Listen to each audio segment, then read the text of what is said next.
seront demain les garants de cette société-là. Waaw, Aziz, Marie-Hélène a parfaitement raison. Parce que le problème, comme elle l'a dit, c'est un problème d'éducation.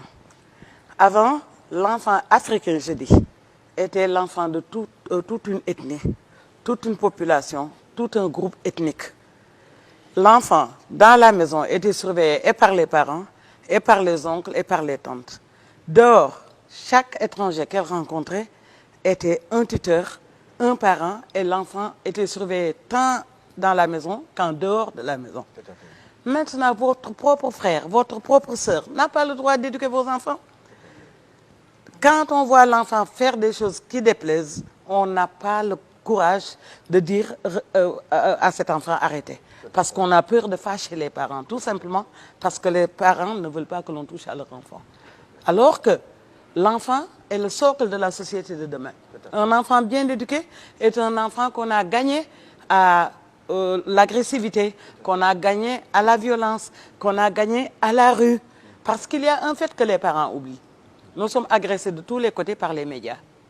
Les médias entrent dans nos foyers, entrent dans les chambres de nos enfants.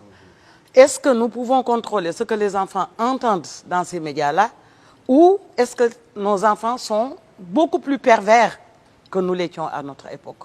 Et c'est effectivement ce qui se passe. Les enfants ont des comportements que leurs parents n'osent pas et n'osaient même pas du temps de leur jeunesse. Et c'est malheureusement ce qui est en train de gangréner la société et les parents ne s'en rendent pas compte. Ou alors, ils font la sourde oreille. Et ce n'est pas ce qui va régler le problème.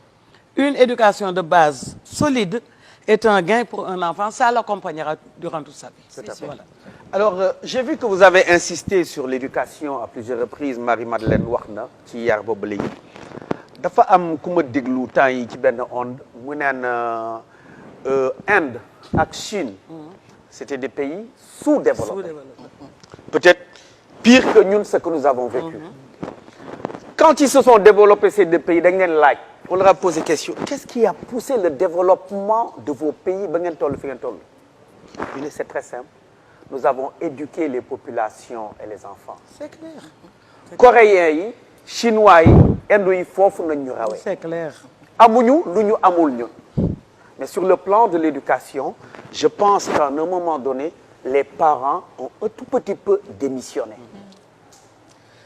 Et c'est pour ça que j'ai amené une jeune génération aujourd'hui, et vous-même, afin que vous puissiez lancer un appel aux parents. ñaan kilifa yi yar dafa am solo. toppandoo la bon baaxul. am na ñuy déplorer aujourd'hui certains films qu'on voit à la télé. waxtaan nañ ci ak ay nit. peut-être que vous pouvez lancer un message aujourd'hui parce que yéen bëgg nañ leen ca Ndar bëgg nañ leen ci Sénégal bëgg nañ leen à travers le monde parce que vous avez joué pièce théâtre bu nekk bu dul jinne joué ngeen ko kon xam ngeen maîtriser ngeen su ngeen doon lancer léegi ñu ne leen yéen a ngi janoog seen ñaari doom à travers ñoom tout le Sénégal ngeen di jox des conseils sur le comportement et sur l'éducation